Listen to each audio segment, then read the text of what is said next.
Howdy!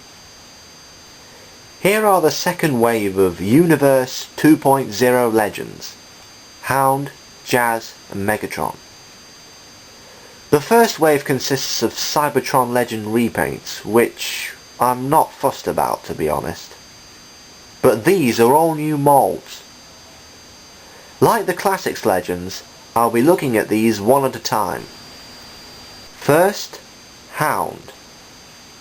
He is, as you'd expect, a Jeep, and despite the lack of a mini hologram projector, this is very G1 accurate, right down to the star near the grille. The general colour scheme is okay, though the green wheels make him look a bit toyish. They'd be better painted in black, in my opinion. The Jeep is proportioned well for the most part, but from above, the sides go off at a diagonal angle due to how he transforms. It rolls along okay, but only on some surfaces. In general, it's not a bad vehicle for the size. The transformation is pretty basic, as you'd expect.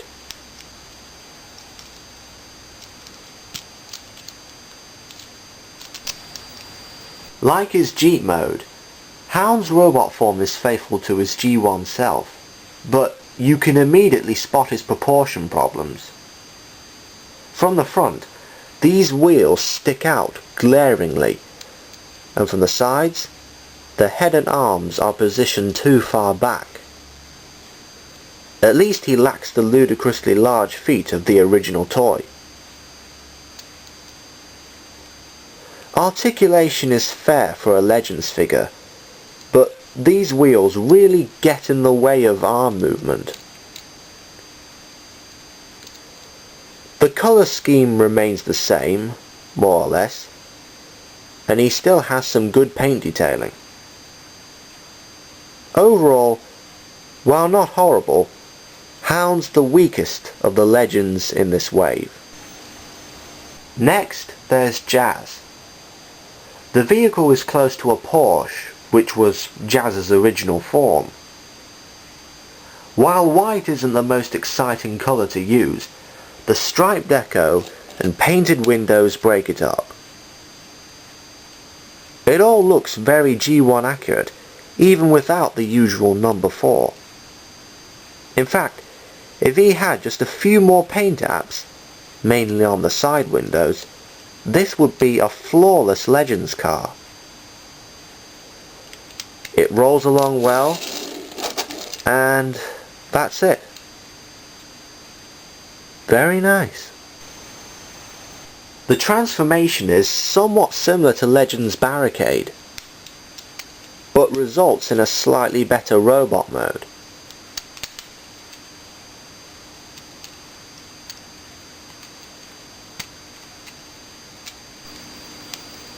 The robot itself isn't as good as the vehicle mode, but it's still decent, and is definitely recognisable as G1 Jazz, right down to the tiny head sculpt.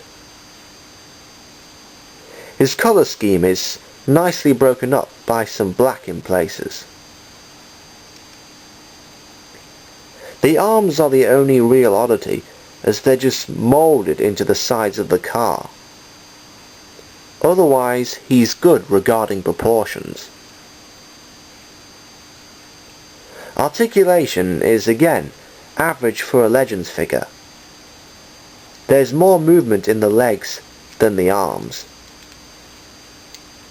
As a whole, he's better than Hound, but not without his flaws. Finally, Megatron. Unlike the other two Legends, this one is based on the G2 version. His alt mode is a tank.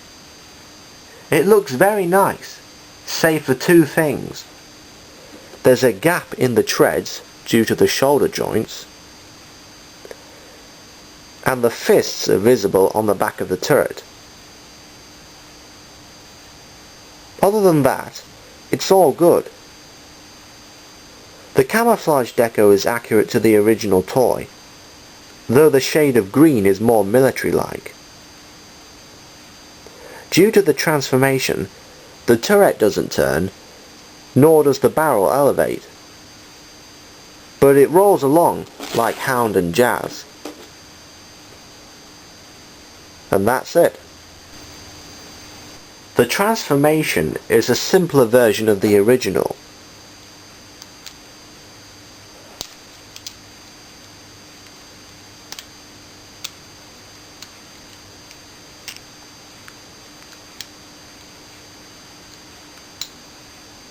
But has a nifty step where you move the cannon in place to reveal the head. Megatron has the best robot mode of all the three legends, with perfect proportions and a really imposing look, especially with the cannon on his shoulder.